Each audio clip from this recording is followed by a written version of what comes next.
What attracted me about punk was the same thing that attracted me about Zen, was that it was true. It was rock music that was more truthful and real than what I saw in the sort of popular music of the day that was very plastic and very manufactured and didn't really reflect anybody's real life or real situation. So yeah. But what I also feel is like the punk rock people never took their own philosophy far enough. I kind of feel like if you take punk philosophy all the way to the end, what you end up with is something like Zen. That's my personal opinion. Because you're just like getting rid of all the, BS. You're just trying to find what's really actual. And that's sort of, it seems like the same path to me. A lot of punk is about emotion.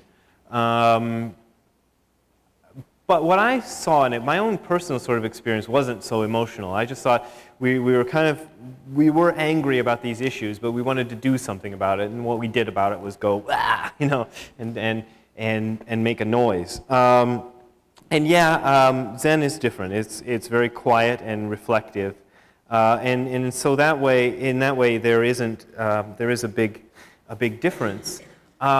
But what I also notice is when you're doing some activity like playing music, you are forced to be in that moment.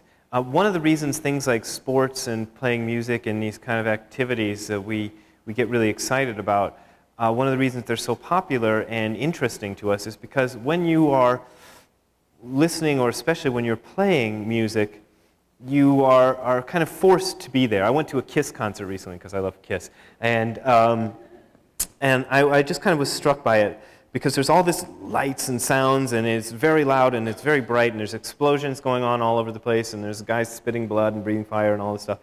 And what that does is that atmosphere forces you to be somewhere where you can't really look away or get away from it, or you don't really want to get away because it's so interesting. And a lot of those activities are very similar to what you get in Buddhist practice.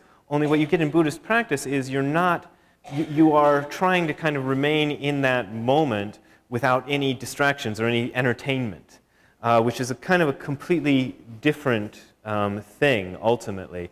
But it's sort of